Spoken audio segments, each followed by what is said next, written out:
Good afternoon, everyone. Welcome to today's session with Oban. Today, we're here to hear about search trends for 2024, what SEOs can maybe expect to see in 2024. And we have Dave here who will be talking through his insights and thoughts into what we can expect next year. My name's Komal. I'm fractional CMO at Oban. Really pleased to be introducing this workshop for you. Before I hand over to Dave, just wanted to give you a little bit of background into who is Oban. Oban International is a leading digital marketing agency that specializes in international growth. What makes us actually different is our network of what we call our local in-market experts, known as LIMEs. We've got about 450 experts in over 80 countries. And these LIMEs provide our international campaigns with digital, linguistic, and cultural insights that actually help us deliver much more successful client campaigns. And this is across a range of various different services, including SEO, paid search, content, UX, and CRO. So that's a little bit about Oban. I'm going to hand you over to Dave. Hi, Dave. How are you? Hi there. I'm very well, thank you. Brilliant. Good afternoon, everybody. I'm the head of organic at Oban, running our core team based out of our offices in Brighton. And I've been working in digital marketing and SEO now for about 19 years. So it's interesting to consider before we kind of go into what I think we're actually going to be seeing in 2024. Whether or not it's actually possible to predict what's coming in SEO, and also whether that's actually useful. Working in SEO for 19 years, there definitely have been times where Google have introduced things which have surprised us. But a lot of the time, Google have been quite good at giving us warnings of what's coming. And they've definitely often had a direction of travel in terms of what's coming next. About 2 years ago, I talked at Brighton SEO and did a talk about Mum, which was an update that Google did a very early announcement around, which was quite vague, but then reading around some of the papers that their researchers had published, we found out a little bit more, and so we're able to then predict what the future of SERPs might look like, and what Mum and some other technologies they were talking about might look like. Basically, what I was able to predict at that point was what is now Search Generative Experience, which is in beta in the US. We're going to talk about that one a lot today, and should be rolling out soon. So certainly it is possible to get some idea of what's coming. We didn't maybe get exactly what it's going to look like, but a lot of the details we did predict. But then, of course, it's important to consider what we can actually do once we have these predictions, once we think we know is what's coming. And I'm going to finish off today with some actionable insights on things I think we can be preparing now in order to prepare for 2024. And back in 2021, when I was doing this talk at Brighton SEO, I was able to give some predictions, which hopefully people at the time did find useful, and are now kind of seeing the benefits of, now that Search Generative Experience is rolling out. Certainly for our clients, it's meant that we've been able to prepare by creating content that lends itself to being used as a source for these new SERPs features. So let's start off by having a look at some of Google's recent papers they've been releasing. Now, I'm not going to go through all of these in detail. Some of them are quite interesting reads if this is what you're interested in, but it's interesting to see what type of things they're clearly investing a lot of time and resources into. So there's quite a lot of stuff around multimodal search. So that is using different formats, different media to search together. So that could be an image and some text, and the image gives context to the question being asked in the text. But it can also be, in future, Google being able to have a question that's asked in text, and then find an image that's relevant by being able to understand the image, not just the alt text, but the actual image itself. And these kind of things are definitely kind of not far off. There's a lot of stuff around neural networks, about language models, and also interesting, a lot of things about learning, particularly self-supervised learning. So the idea that if you have self-supervised learning for machine learning, then it's going to be able to carry on learning over time, and you get massive results, particularly where you have something like Google, where people are using the services a lot. And then also relevancy. Clearly, people are looking for more relevant results. Google know that, and Google know that that's what they need to do to carry on competing and carry on being the best and being what people choose. We're going to talk a little bit today about who Google's rivals might be going forward, and it isn't necessarily just search engines, as we're going to see. So let's move on and have a look at what's happened so far in 2023 and have a think about what that tells us about Google's overall direction of travel. What is the direction they're going in? What are they trying to achieve? And one thing is to just think about what happens when they do their core updates. So these are the broad core updates that they introduce, usually around 2 or 3 times a year. And when those roll out, we often see a lot of fluctuations in who's ranking where within the search results. And for the last, I'd say at least 4 years, there's been a real trend to that every time that happens, the same kind of sites and content are the main ones that get impacted. So those are the ones that aren't following quality guidelines. Obviously, those guidelines have been updated over time. But content that isn't comprehensive, it's not original, it's just taking information from elsewhere, it's badly researched, it's very biased, and just content and pages offering a very poor user experience are the ones that always seem to lose visibility. So we know that Google are constantly trying to improve the quality of their results, and that's definitely going to keep on going. So that's something we expect will keep on happening. Now, as part of that, around a year ago, Google announced a helpful content update. And that helpful content update was basically a way to reward content that was original, helpful, adding something useful to what was out there on the internet, and penalizing content and potentially entire sites where there was a lot of unhelpful content, particularly kind of content that promised one thing and didn't deliver on it, had a very poor user experience. So that rolled out, so we saw a little bit of impact from that, but Google told us back in May that they would be rolling out further improvements.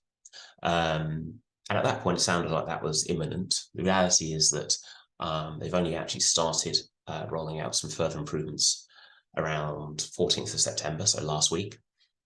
But there are more changes still to come that aren't in this update, including some that were announced back in May. And some of the most interesting ones are going to be around, they want to understand content created from a personal or expert point of view.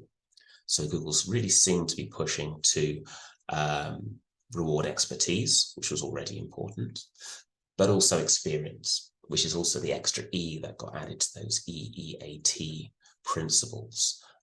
So experience, expertise, authoritativeness, and trustworthiness.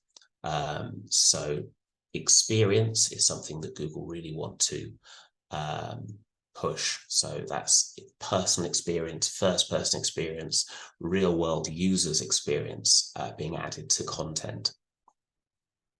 Whereas in the past, maybe they went too far in focusing on expertise. And Google wants to show more hidden gems as part of this. So results that aren't getting into results at the moment, but that people really like, because people value the hearing information from people who are like them at the end of the day.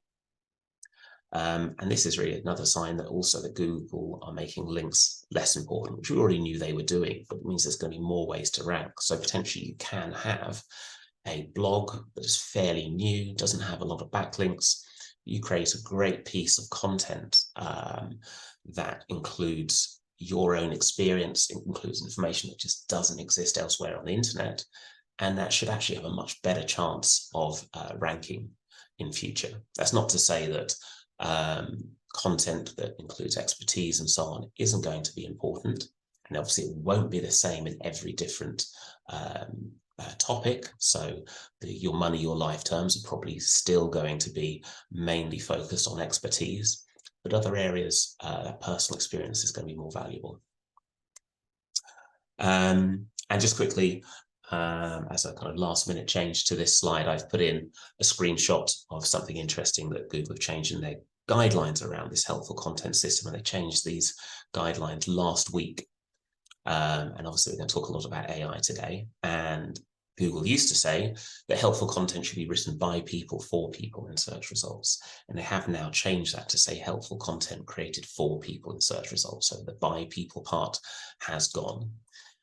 If you read elsewhere, there's definitely still indications that that doesn't mean just letting AI create all of the content. And we've certainly seen examples, seen case studies where people have used purely AI created content and got penalized by Google. So this is definitely not saying do that.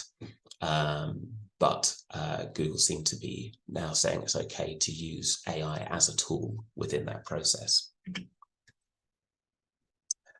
As well as the helpful content parts of the updates, it looks like Google are planning to make some more changes to their algorithm overall, and also to some search features.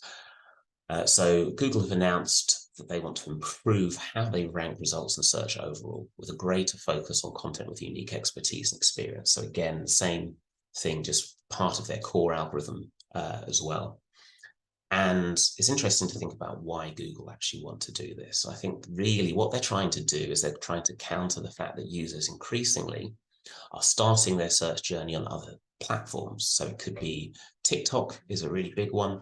People just go straight to TikTok and look for videos that are relevant to them. They don't even think about going to Google and searching on there.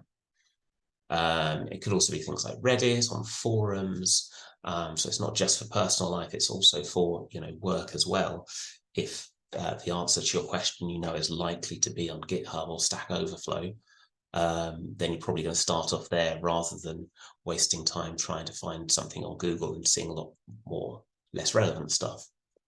So Google want to show more user-generated content as a result of that, and maybe try and get people to come back and start their searches on Google. And one of the ways they're doing that is they're going to introduce this new feature called perspectives. So that's basically a filter specifically for user-generated content, including videos, forum discussions, social media posts, and so on, which previously haven't really had very much visibility in Google. And Google have released a little video of how that's going to look. And this is live in the US on mobile already. So there's a carousel for perspectives at the beginning, and then you can click on perspectives to filter just for that. And as you see, all of this content, user-generated stuff, things like TikTok, Reddit, Twitter, all getting visibility in there. So certainly, I think we're going to see that probably roll out in more markets. But it also just gives us an idea of what Google are trying to do and who Google see as their rivals now. It's not necessarily just search engines, it's the likes of TikTok.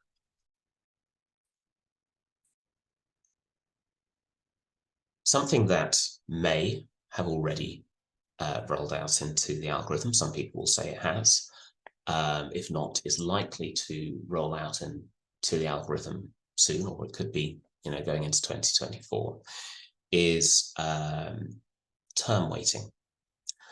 So there's a paper that Google have recently released about end-to-end term weighting for search terms.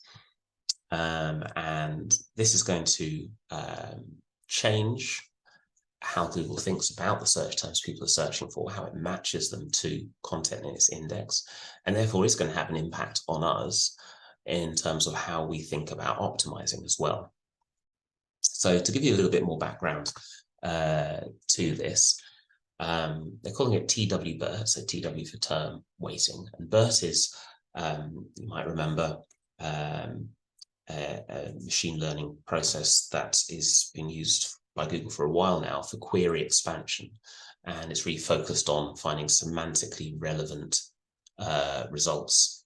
So rather than just matching exact keyword, over the last few years, you're much more likely to find you have a piece of content come up as a result that doesn't actually have your keyword in it anywhere, but has some semantically relevant terms. So the idea is you combine that with this idea of term weighting to understand not actually words, but n-grams within a search and how important those are. So those n-grams can be one-word n-grams, but can be two-word n-grams, three-word n-grams, and so on. And the example that they use in the paper that's been released is around Nike running shoes. So when somebody searches for Nike running shoes, they will know, without necessarily being conscious of it, but they will know which parts of that search are really important and which are less important.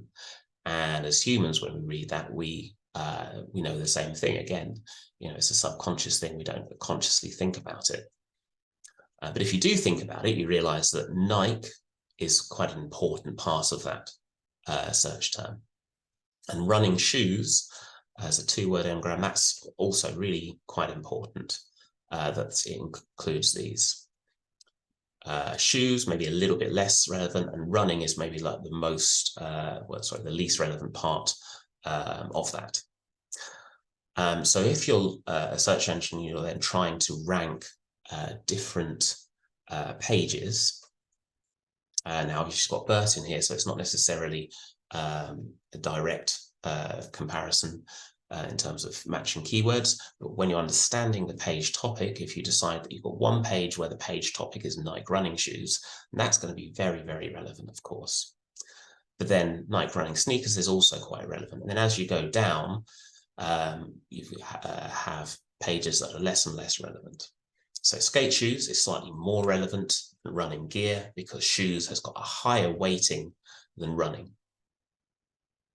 And in this way, the idea is that those weightings will be adjusted over time because it will be a self-learning system. It will learn based on whether people are getting a result that they're clicking on that they're finding as a good result, and be able to adjust those weightings over time to reflect what people actually seem to want. So this is just one way that keywords, as we used to know them, exact match keywords, having to have exactly the term that people are searching for on the page is more and more a thing of the past, but having highly relevant content is still very important. Now, I think it's inevitable we're going to talk about Bard at some point, but at the same time, Bard isn't a search engine. At least in terms of how Google talk about it, it isn't a search engine. So why are we talking about it in a talk about SEO? But the thing is that people will use Bard and its competitors like ErnieBot and New Bing and any other ones that are going to come out, and they won't really differentiate. If it can answer their question better than a search engine, then they will use it. And I'd say already results from Bard and New Bing and so on are more relevant.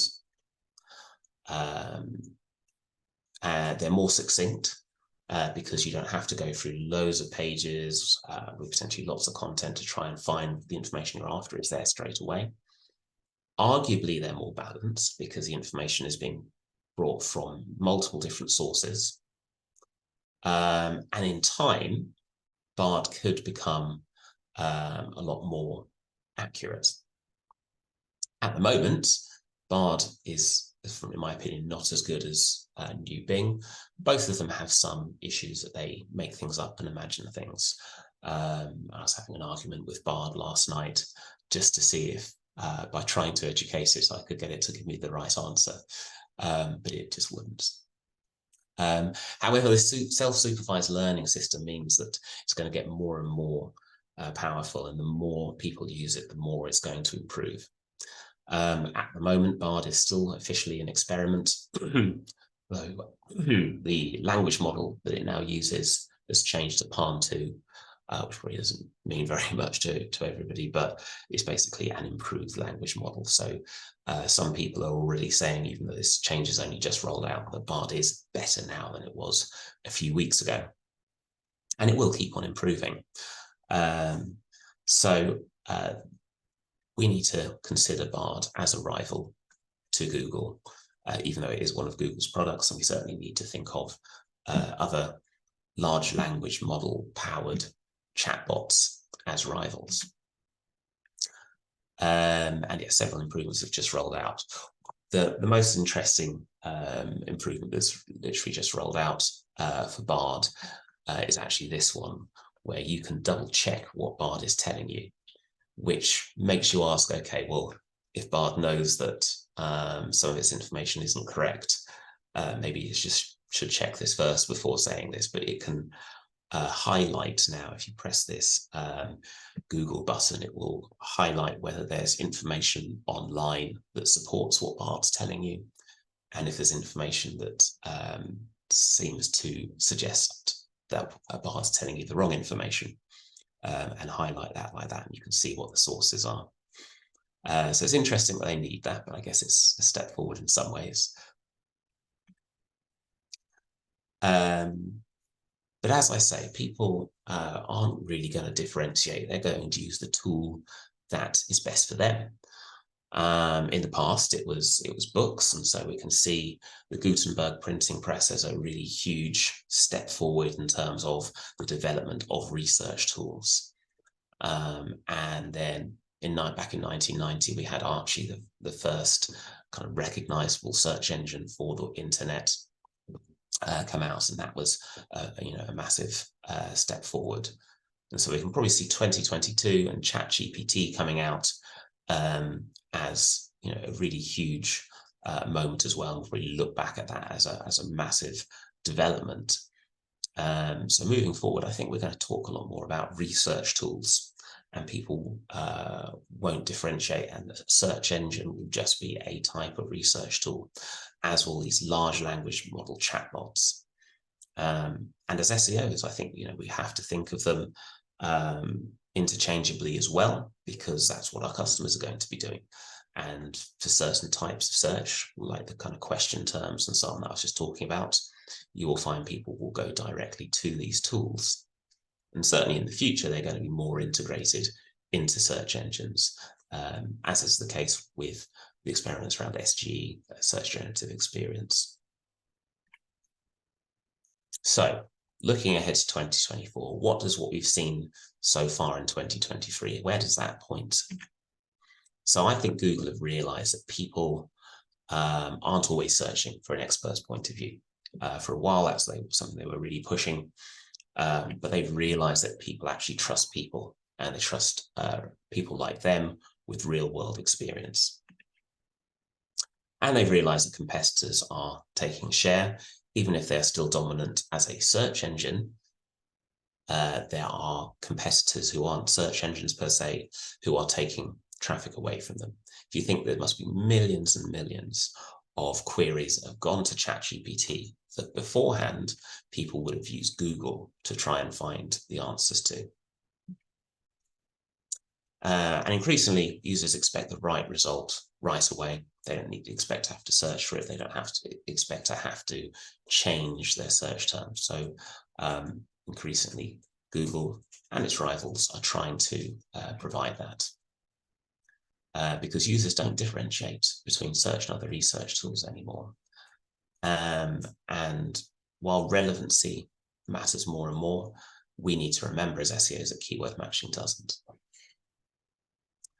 So that's a look back at 2023 and where we may be going. So what else can we expect to see in 2024?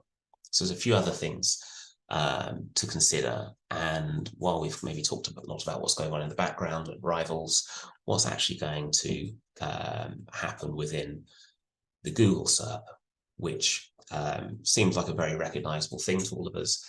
But actually, if we go back through time and look at all the different versions of Google SERP since the very beginning, we realize just how much it changes and just how frequently it changes. And obviously that's going to carry on changing, but I think we've got maybe one of the biggest changes ever coming up in 2024.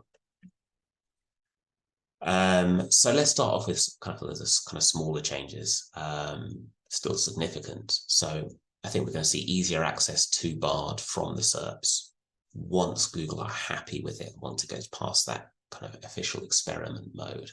So it's already a lot easier to get to new Bing from Bing and also from Bing's Edge browser. So from the SERPs, also from Google Chrome, it's probably likely to be a lot easier to get to Bard. Then though, a bigger one is going to be the opportunity to have conversations in the SERPs with Search Generative Experience, which, as we're going to talk about, is more than just Bard within the SERPs. And we're going to have a look at that one in a little bit more detail, including kind of new ad formats as part of Search Generative Experience and what that means for SEOs. But also in the SERPs, I think we can expect to see more things to do style ads. So basically product ads for different types of services. So things to do ads, for those who don't know, are ads for tickets and attractions, these kind of things.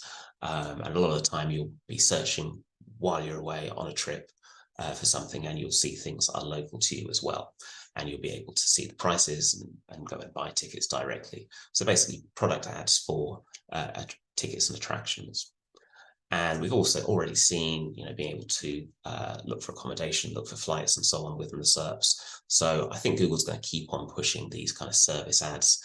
So while it's a while now since the original version of product ads rolled out, but we had a massive impact on SEO and optimizing for transactional product terms.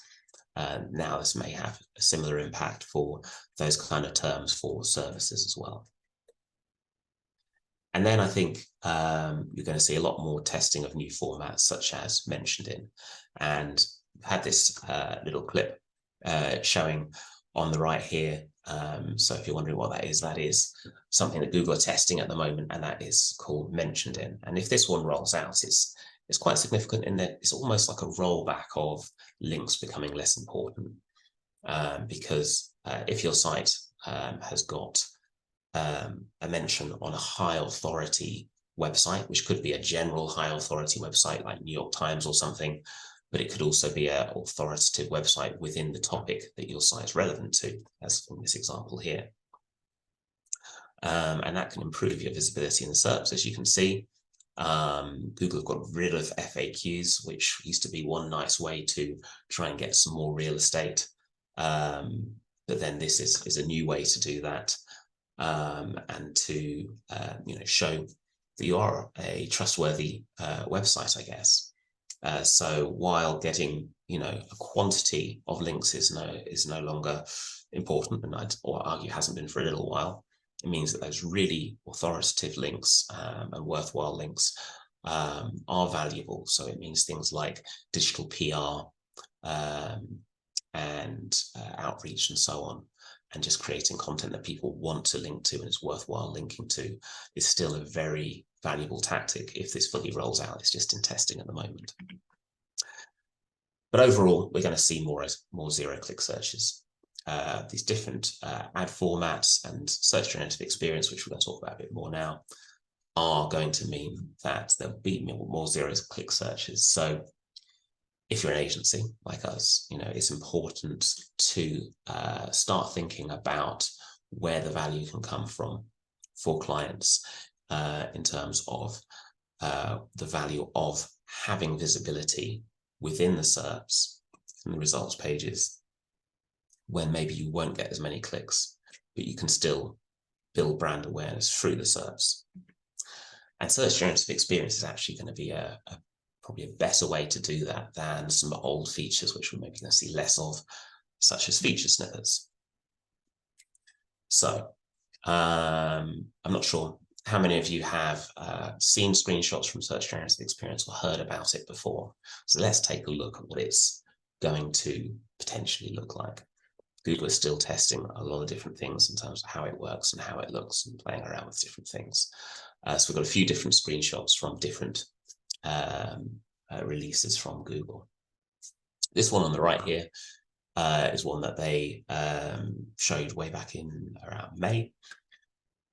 And this one includes product listing ads and is maybe focused on a very transactional intent search. But also, it looks like it's going to show up for people with searches that are very question-based, often going to be top of funnel, people doing research. And that's important because I think what Google want to do here is, yes, they want to offer a good user experience, but at the same time, they want to do that within their search results page and keep users in the search results page for a lot longer. So they have this conversational element to this. So you ask one question, you get this massive SGE box, which pushes all of the traditional results down out of the first fold and stops them being visible when you first load the page.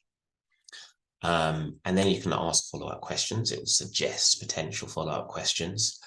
And so if you want to, you can do all of your research for a purchase within the search engine results page, which is great for Google because when you first search, you can search for something that nobody wants to bid on for paid search because it's just way too general.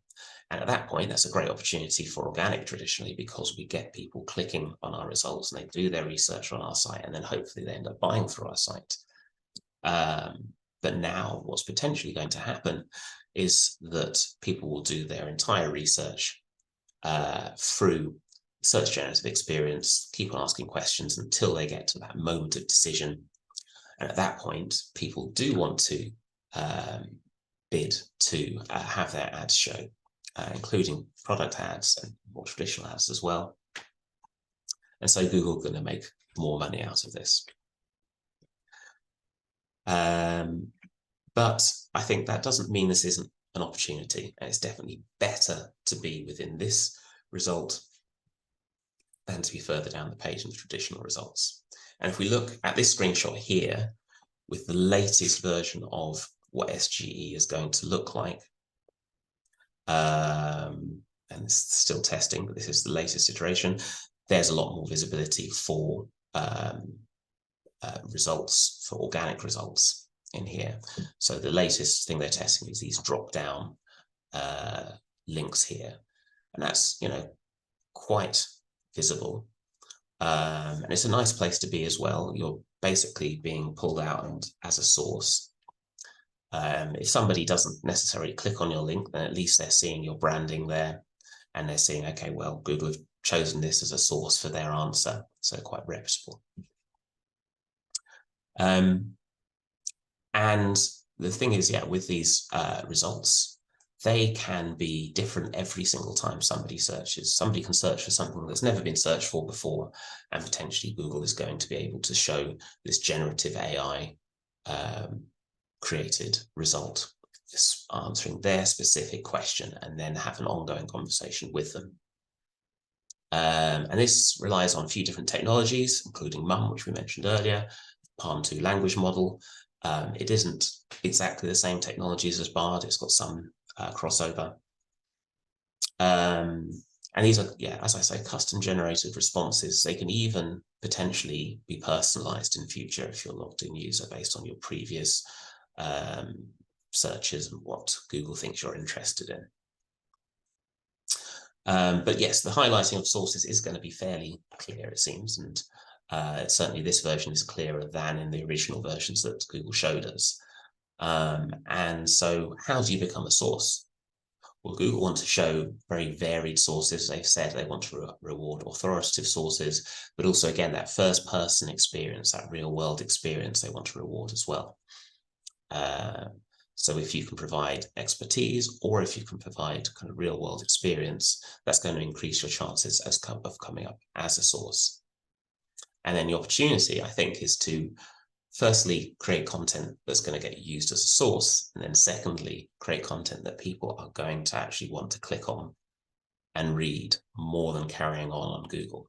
And there'll be some types of searches where that's more likely. So, for example, if people are doing research into something where they have a little bit more time and it's maybe a little bit more of an enjoyable experience rather than trying to get an answer as quickly as possible. So if somebody's researching a holiday, for example, then if you can have, I don't want to say clickbait, but basically I do mean clickbait in terms of your title, something that if someone's going to see that title and think, actually, yes, that's something I really would enjoy reading more, that's really going to help me reading that, then there is still a really high chance you can get a good click-through rate from this. And as well as the sources within the answer itself, Google have been pulling out these 3 main sources here as well. So those have really nice visibility too. So if you think about, optimizing a nice title here that's going to get a good click-through rate, you can still generate traffic from this. And you definitely have an advantage over your competitors by being in one of these spots.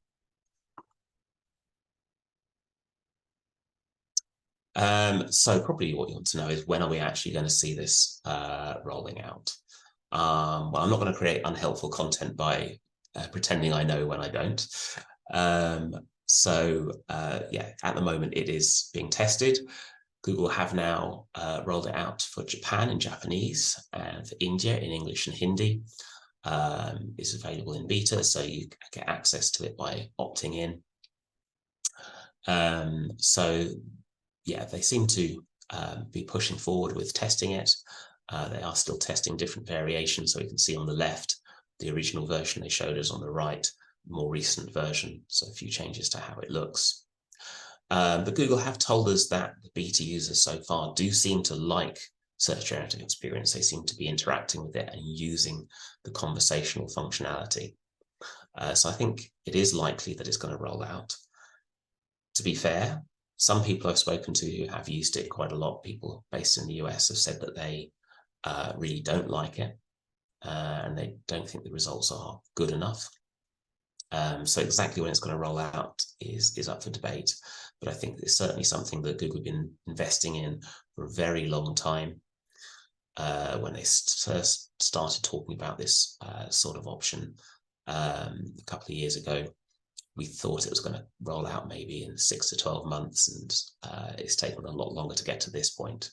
So maybe it won't even be 2024, maybe it'll be 2025, but it's still something we can start thinking about preparing for and optimizing for now. And when it does roll out, I really think it will be the story of the year, not just within SEO, not just within digital marketing, but just in technology in general. Obviously, it's going to be a very visible thing for people who are used to using Google. Now I'd like to talk a little bit about Bing. And I think every few years somebody says, okay, Bing are going to catch up. This is Bing's year. And I'm not saying that Bing are going to overtake Google, but I am going to say that Bing are going to be more important in 2024 than maybe they have been in the past. And we need to start thinking about them, particularly in some particular markets. Google is still dominant globally, but again, this is just looking at search engines who consider themselves search engines, not necessarily tools that people use as research tools or research engines. But Bing is currently at 3.1% globally. So that might not seem very significant, but when you think about how many searches that's equivalent to, that's still a lot. But then we look at some particular markets. So if you look at China, Bing have managed, so this is an average over the last 12 months, they've managed to get to 15% share of that market. And I think it's very smarter than going after the Chinese market, because Baidu is not a very good search engine, if you ask me. The paid ads are kind of very difficult to spot. The quality's not amazing. And if you're not a Chinese company, you have to jump through a lot of hoops to get visibility. So there's an opportunity there to get visibility in China by being or on Bing. And Bing are actually now at 17%. So there was a lot of interest generated by new Bing, so their answer to Bard, the chatbot. So they had a peak back in April when that came out, but they're still at 17% share of the market as of August. And then there's the USA. So in the USA, Bing share is twice that world average, more than twice that. so 6.8% over the last year. And again, that has been growing. Again, it's partly down to people interested in new Bing and wanting to try that out. But people are using the search engine more as well. And Bing, in the same way as Google, I'm sure, are going to look at ways to introduce their AI technology into the results. So we need to keep an eye on that. I'd say new Bing does offer better results at the moment than Bard. I think Bard is starting to catch up, partly because it's got probably more people using it overall. But Bing has the advantage of all the people using ChatGPT, and it's benefiting from data there as well. So I don't think it's inevitable that Google's going to win this one. So in terms of your strategy for 2024, I think we do need to think about Bing, especially if you're working in the US and China, but keep an eye out for it growing in other markets as well. Thinking about terms that chatbots answer well, maybe you need to optimize specifically for new Bing as well. And I think it's definitely worth getting Bing Webmaster Tools set up now if you don't. And let's be honest, most people don't, but you should do. And yeah, then you can actually start monitoring, and you can see actually maybe the percentage of traffic that's coming to your site from Bing is higher than those numbers elsewhere, because Bing do tend to be strong in particular verticals as well. So we need to keep an eye on what updates they have coming up. And obviously in analytics, it's very easy to check what share of traffic is coming from Bing organic compared to Google organic. But Bing isn't going to be Google's only rival going forwards. Baidu's ErnieBot's an interesting one. Baidu in the past has only been available in Chinese, but ErnieBot will support English and Chinese.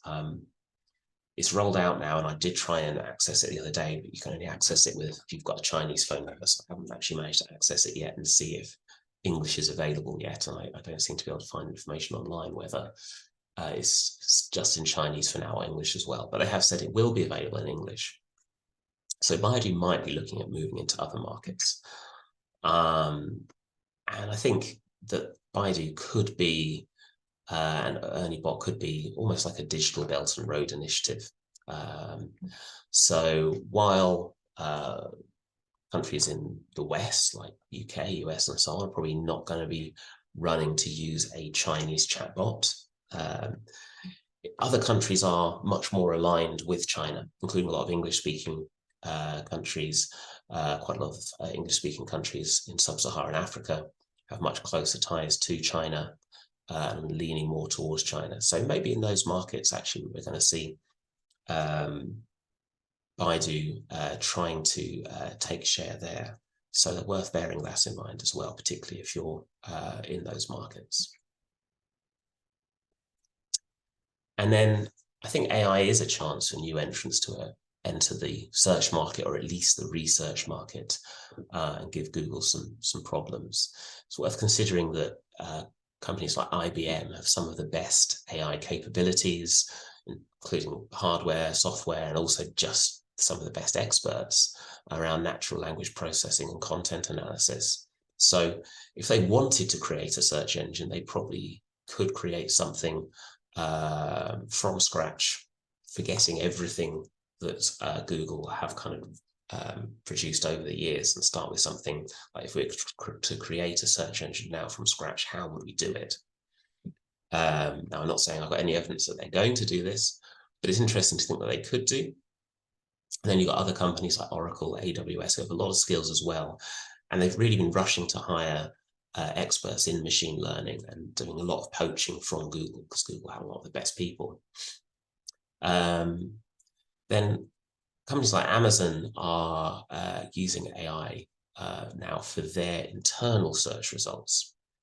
So while Google are bringing out some improvements to try and get people to use them again as a starting point, sites like Amazon are trying to keep ahead of Google by introducing things like multimodal search. So you'll be able to search for a product based on a picture of something, and it'll try and find you a similar product. That's something that Google introduced a little while ago to make more money through product ads mainly. and Amazon now have their version of that. So you don't have to go through Google, you can go straight to Amazon again. So it's going to be that rivalry there as well. And it's not impossible that we see just completely new competitors in generative search, also for chatbots. And also, I think tools that replace elements of what search is used for. So we're seeing that the chatbots that have come out so far are still fairly general, and they're good for some types of search.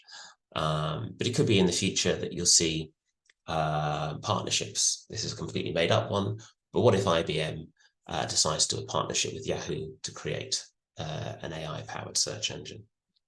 And already there are search engines like Semantic Scholar, which is an AI-powered research tool, and that specifically helps you find research papers that are relevant to a topic, which is a very specific use, but again, is something in the past you'd have used Google Scholar for.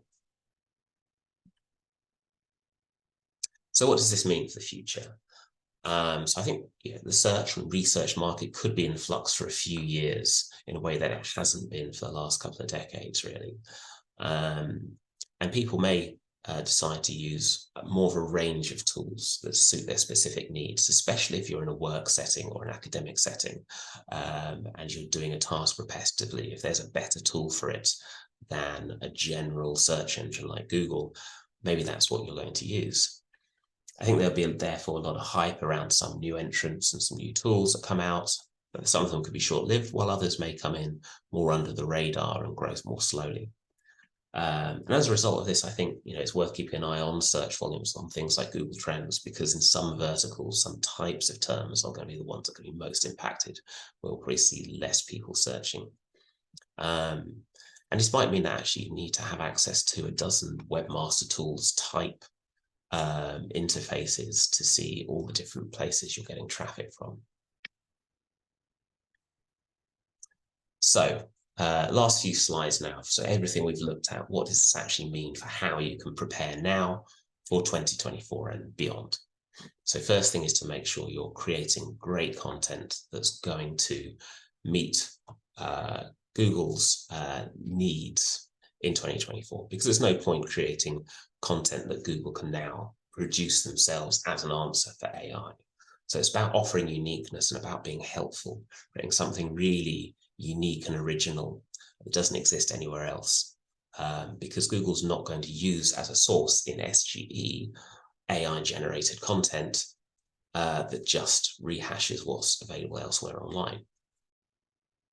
So following all those EEAT principles, so experience, using real-world experience, thinking about using real-world users, but using experts as well, and really thinking about the intent behind different searches and which is going to be the right solution there. Are people after more of an expert point of view, after real-world experience, or a mixture?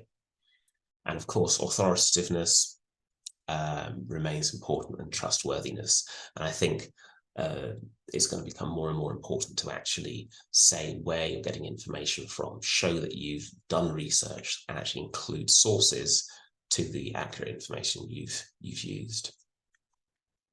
So it's worth thinking about answering the related questions that people are really asking.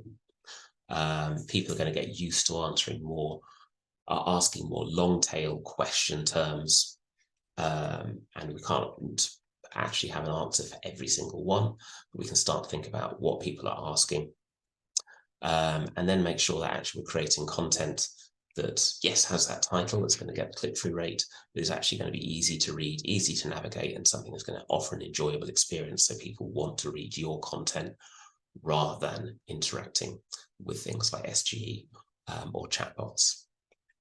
I think for now, it's also important to keep optimizing for things like feature snippets, for voice, for passages, because content that lends itself to being used as a source for a feature snippet, as a voice result, will also be the type of content that will be used by SGE and by chatbots as a source for their answers. So a little bit more on the ideas of kind of working with both experts and real people and what you can do there. So as mentioned, SGE won't use you as a source if your content isn't unique. So think about who you can work with. Do you have customers? Do you have people in your business who have real world experience of your products? If you've got copywriters, make sure you talk to them about getting experience of the products or the services you're offering.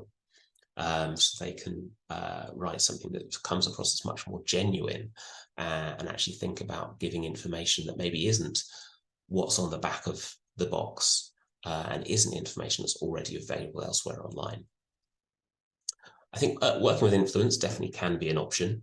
And if you want to get that visibility and perspectives, and that probably gives even more value to working with influencers on places like TikTok.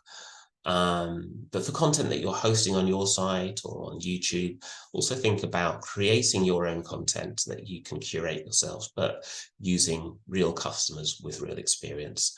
Obviously, then it's going to be about getting the balance right between something that is positive about your product or service, but at the same time is balanced enough that it's not going to come across as just created to sell your product. So think about using people in situ in the cities and countries you're talking about as well. As Komal mentioned earlier, at Oban, we have this Lime network of local in-market experts. And so a lot of the content and research we do for our clients, we will work with different people in different countries and in specific cities in some cases who really know what they're talking about, and they have the experience of using a particular product and what it means for people in that market. So adding that side to it as well is, again, something unique, something that maybe doesn't exist elsewhere. But at the end of the day, make sure your content is helpful and adds to the corpus of information. So you don't, whether you're using AI or whether you're using real people, just get them going out looking at information that already exists and just rewriting it. That has no value. You're much better off doing less content, but better quality content, in my opinion. So I'm going to give you 10 actions now that you can take away based on what we've kind of talked about. So create unique content using expertise, using first-person experiences. Refresh your existing content, make sure it follows the latest EEAT best practice, including adding in that personal experience to existing content where it doesn't have that when it was first written. Have user-generated content as an important part of your strategy, and think about how you can either create purely user-generated content or also opportunities to add that in to other content. So that could be things like quotes or reviews as part of that as well. Carry on optimizing for feature snippets, voice search, etc. for now, because if it does take another year for SGE to roll out, then you're still getting visibility for that. And then when it does roll out, I think that's going to lend itself to getting used as a source. It is worth keeping an eye on Bing, particularly in the US and China, but also keep an eye on the likes of Baidu and so on as well. And do sort out Bing Webmaster Tools access and keep an eye on that, and do all of the basic stuff that you do in Google Search Console. Do that in Bing Webmaster Tools as well. Submit your sitemaps and so on. So listen to real world clients and customers and try and understand what they are asking, what questions they have, and particularly where there are things that just aren't answered elsewhere online. See if you can answer their questions or answer them better. It's worth talking to customer services, for example. Find out what are your customers phoning up and asking customer services because they can't find the information online, and are those things that you can create content around. So be aware of those new search engines and AI research tools.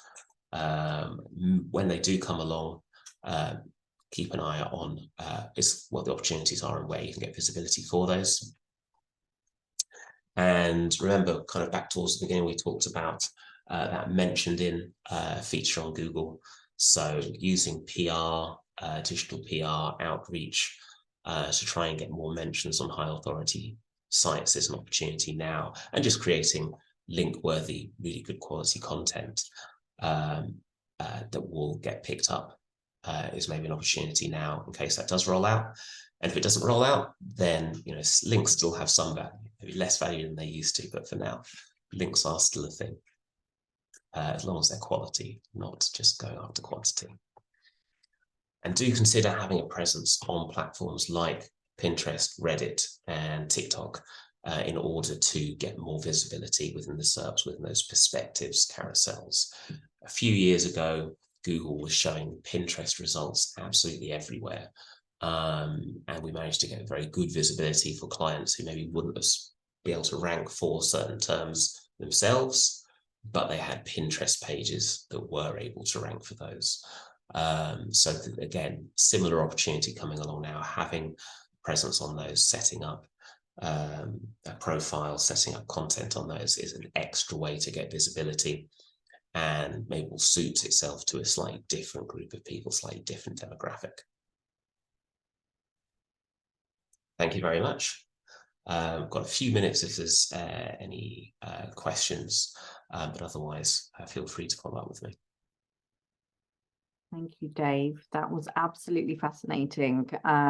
Lots of great advice there. Lots of great tips. If anyone has any questions, we are running out of time. So I think what we'll do is, Dave, if anyone wants to get in touch with you, what's the best way of them doing so? Can they connect with you on LinkedIn? Absolutely, yes. Yeah, always really keen to connect with people on LinkedIn. And you can either just send me a message on LinkedIn, or feel free to put a post on LinkedIn and I can answer there, and then everybody else can see the answers and benefit as well. Brilliant, because we'll be following your advice and answering some of those questions that customers and prospects will be answering, and producing a blog as well, a piece of content where we will answer any questions that you have as well. Thank you, Dave. That was great. You can also connect with Oban on LinkedIn, follow us on our LinkedIn page. And also, if you're at Technology for Marketing e-commerce expo next week, we're at the Excel. Please do come and see us at our stand. I think we're at stand E9, and we've got a talk as well on day one. Otherwise, everybody have a great week. Thank you, Dave. And we look forward to joining you again at the next session. Thanks, everyone. Bye-bye. Thank you. Take care, everyone.